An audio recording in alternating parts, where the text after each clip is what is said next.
4PM news network में आपका स्वागत है अभय द्विवेदी जी। आज मेरा मन खुश हो गया जब मैंने प्रधानमंत्री जी का भाषण सुना। कितना बिहार को लेके उनका दर्द है उनके दिल में, आज ही नजर आया। मैं बयान में पढ़ दूं, उन्होंने तो खास लाइन कही वो ये है कि हमने बिहार को न्यूजीलैंड, सिंगापुर और नॉर्वे की, उन्होंने कहा कि बिहार का उल्लेख किया। उन्होंने कहा कि हमने न्यूजीलैंड, सिंगापुर, नॉर्वे की कुल आबादी से ज्यादा घर हमने बिहार में दे दिए। और हमारा संकल्प है कि पुणे की तरह पटना, मुंबई जैसा मोतिहारी हो।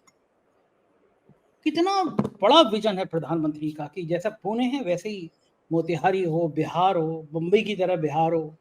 और मुझे लगा कितना उदार हृदय है प्रधानमंत्री जी का, वरना कौन नेता ऐसा होगा जो मुंबई बिहार को मुंबई जैसा बना दे। तो क्या लग रहा है, प्रधानमंत्री जी की बात को तो आज दिल से सुन लिया होगा बिहार के लोगों ने कि अब हम पटना मुंबई बनने जा रहा है, मोतिहार मुंबई बनने जा रहा है। तो बीजेपी का वोट देना चाहिए प्रधानमंत्री जी की बात पे। खुश तो होंगे, आपको क्या लगता है? प्रधानमंत्री की बात सुनकर बिहार के लोग सोच रहे होंगे, क्या नरेंद्र मोदी एक नहीं है बल्कि नरेंद्र मोदी एक से कुछ ज्यादा हैं? ये कोई और नरेंद्र मोदी है या पिछले 10 साल में जो नरेंद्र मोदी यहाँ बिहार आते रहे हैं? और नरेंद्र मोदी हमेशा चुनाव के वक्त ही बिहार जाते हैं। बिहारियों को अच्छी तरह पता है कि नरेंद्र मोदी जब चुनाव खत्म हो जाता है उसके बाद शायद ही बिहार का दौरा करते हैं। ये अपने आप में बड़ा दिलचस्प तथ्य है कि अगर आप पिछले 11 साल में देखें कि नरेंद्र मोदी कब कब बिहार आए और कब कब बिहार नहीं आए, तो आप पाएंगे कि नरेंद्र मोदी चुनाव के वक्त तो निश्चित रूप से बिहार गए हैं रैलियां करने के लिए। उसके बाद शायद एक आध बार कभी बिहार गए हों तो गए हों, उसके बाद उन्होंने बिहार का दौरा नहीं किया। जहां तक मेरी याददाश्त है, हो सकता है एक आध बार और गए हों, लेकिन मुख्य तौर पर बिहारियों को उनके दर्शन चुनाव के दौरान ही होते हैं। और ये कोई अगर ऐसा कोई व्यक्ति ये कहे जिसकी आज तक बिहार में सरकार न बनी हो और वो पहली बार बिहार में सरकार बनाने का दावा कर रहा हो, तब बात समझ में आती है। मैं तो कहता हूं अगर इस तरह का दावा तेजस्वी यादव भी करते हैं तब भी उनके दावे को हम लोगों को कड़ी आलोचना करनी चाहिए, क्योंकि तेजस्वी यादव के पिताजी और तेजस्वी यादव दोनों ही बिहार में सत्ता में रह चुके हैं। उनके पिताजी तो बहुत लंबे अरसे तक सत्ता में रह चुके हैं। तेजस्वी यादव भी 2 बार उप मुख्यमंत्री बिहार में रह चुके हैं। नरेंद्र मोदी की पार्टी भारतीय जनता पार्टी पिछले 20 वर्ष से बिहार में सत्ता में है। इसमें अगर आप केवल 3 वर्ष का समय ऐसा निकाल दीजिए, 3 साढ़े 3 का वर्ष का समय निकाल दीजिए, जब 2 बार नीतीश कुमार ने महागठबंधन के साथ गठजोड़ किया, उसके अलावा तो बाकी समय तो भारतीय जनता पार्टी लगातार सत्ता में थी। एक कोई ना कोई उसका व्यक्ति उप मुख्यमंत्री था। स्थिति ये थी कि सुशील मोदी जो हुआ करते थे बिहार भारतीय जनता पार्टी की प्रमुख हस्ती, वो तो नीतीश कुमार के खास आदमी हुआ करते थे। भाजपा आला कमान और नीतीश कुमार के बीच में अगर कोई पुल का काम करता था तो सुशील मोदी पुल का काम किया करते थे। और नीतीश कुमार तो अटल बिहारी वाजपेयी के जमाने में जब लालू यादव बिहार के मुख्यमंत्री थे तो केंद्र में एनडीए सरकार में रेल मंत्री हुआ करते थे। तो नीतीश कुमार का भारतीय जनता पार्टी से बहुत पुराना नाता है और भारतीय जनता पार्टी मुद्दतों से बिहार में सत्तारूढ़ है। तो फिर ये सवाल बिहारी पूछ सकते हैं, नरेंद्र मोदी से पूछ सकते हैं, और बिहारियों को ये सवाल पूछने में हम लोग भी उनकी मदद कर सकते हैं कि भाई पटना जो है वो पूना जैसा क्यों नहीं बना और मोतिहारी जो है वो मुंबई जैसा क्यों नहीं बना। ये तो बहुत बड़ा सवाल है। बिहार आज भी अशिक्षित, देश का सबसे ज्यादा अशिक्षित राज्य है। बिहार आज भी देश का सबसे ज्यादा आर्थिक विकास में सबसे पीछे रहने वाला राज्य है। आज भी बिहार के गरीब लोग जो हैं वो बहुत बड़े पैमाने पर दूसरे राज्यों में नौकरी करने के लिए जाते हैं और छोटी छोटी नौकरियां करते हैं। और बिहार का जो पढ़ा लिखा इंटेलेक्चुअल है वो भी बिहार से तकरीबन पलायन कर चुका है। बिहार की शिक्षा व्यवस्था जो एक जमाने में एक बहुत बड़ा नमूना हुआ करती थी, बहुत बड़ा उदाहरण हुआ करती थी। बिहार के कुछ कॉलेजों को कहा जाता था कि वो ऑक्सफोर्ड कॉलेज जैसे हैं, मतलब ये ऑक्सफोर्ड यूनिवर्सिटी जैसे हैं, ये सब कहा जाता था बिहार के बारे में। उस बिहार की शिक्षा व्यवस्था आजकल एक मजाक बन चुकी है।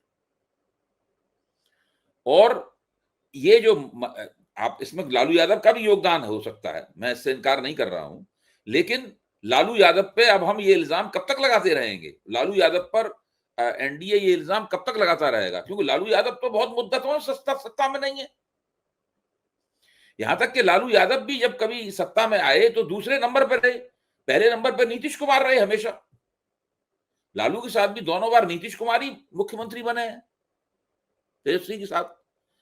तो मैं मतलब स्थिति, बिहार की स्थिति तो ऐसी है जहां पर नरेंद्र मोदी, नीतीश कुमार और कोई भी, ये लोग नरेंद्र मोदी, नीतीश कुमार कोई भी वायदा करें, किसी भी किस्म का बिहार के वोटरों को प्रलोभन दें, बिहार के वोटर तो उसको एक कान से सुन के दूसरे कान से निकाल देंगे। अच्छा अभय जी बताइए, आपको याद होगा कि अमेरिका में एक बार एक अखबार ने 100 झूठ छापे थे ट्रंप के, कि ट्रंप ने 100 बार झूठ बोला और बताया गया था। तो हमारे प्रधानमंत्री जी को याद नहीं आता कि वो जो घोषणाएं करके जाते हैं बिहार में, बंगाल में, अलग अलग राज्यों में, वहां के लोग जागरूक होंगे, वहां के लोग उनको ये पता होगा कि आप कितनी बार झूठ बोल चुके हैं। तो झूठ बोलने में प्रधानमंत्री जी का कलेजा थोड़ा कांपता नहीं है कि यार मैं प्रधानमंत्री हूँ, मुझे झूठ नहीं बोलना चाहिए, मुझे ऐसी देखिए फर्जी नरेंद्र खबरें। मोदी की देखिए समझ गए संजय जी, नरेंद्र मोदी की राजनीति जो है ना, पूरा का पूरा झूठा नैरेटिव बनाने पर ही कायम है।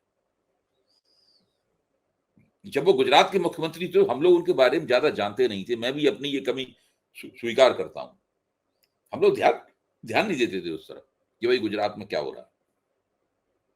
फिर जब वाइब्रेंट गुजरात का नारा लेकर और एक विदेशी कंपनी को किराए पे लेकर नरेंद्र मोदी ने अपना राष्ट्रीय व्यक्तित्व बनाना शुरू किया, और जिसके अंदर देश के बड़े बड़े पूंजीपतियों ने भी अपना हिस्सा लिए, अपना हिस्सा बांटा, तब हम लोगों का ध्यान उनकी तरफ गया।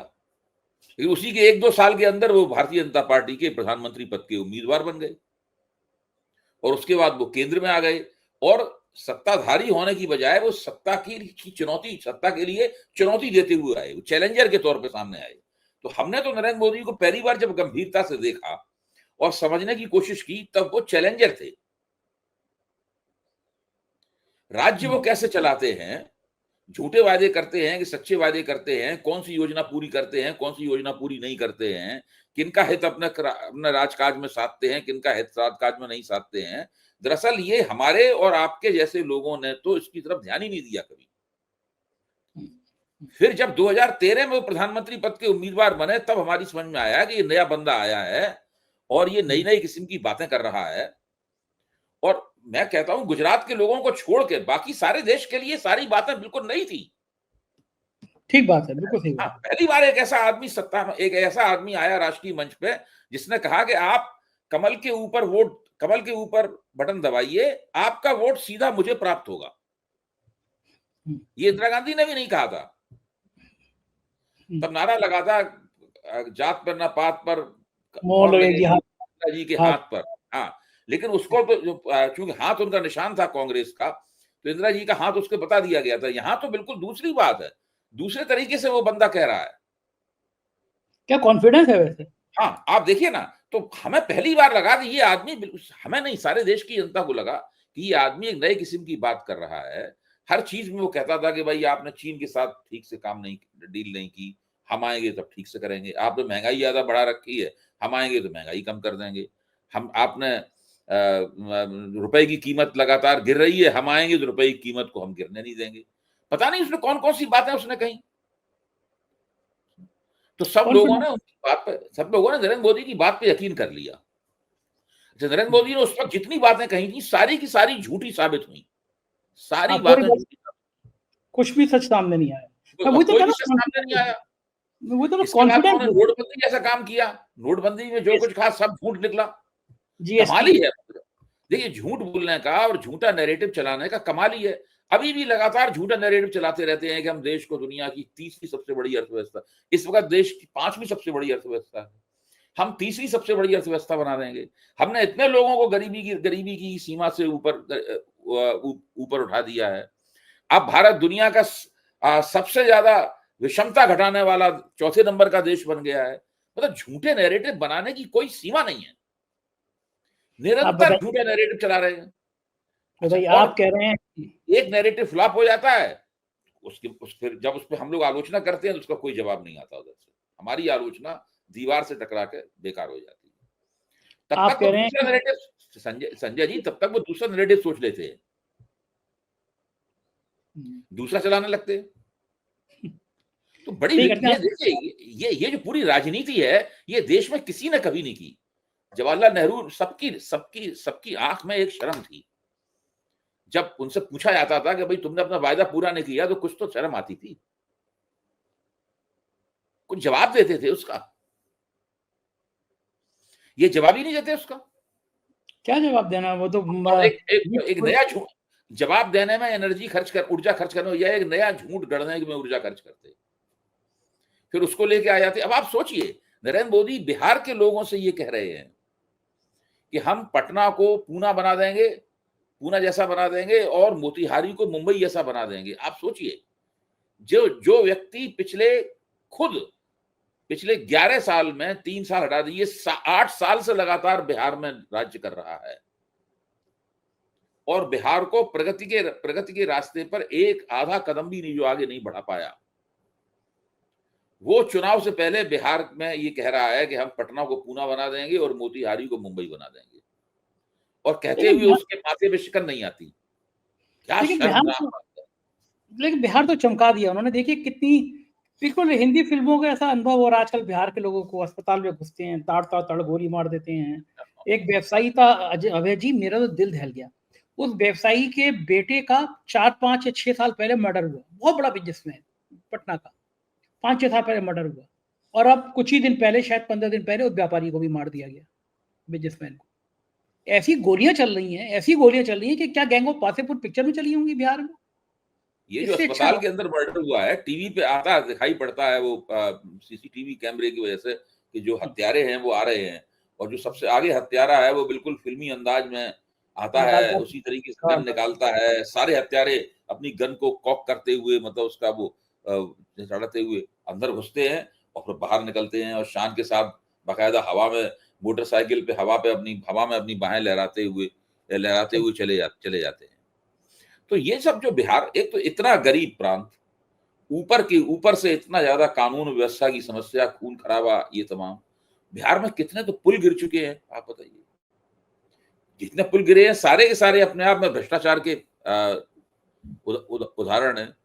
और मोदी जी अपने आके बिहार में मोतिहारी में रैली कर रहे हैं, और मोतिहारी में इस तरह की डींगे मार रहे हैं। कमाल ही है।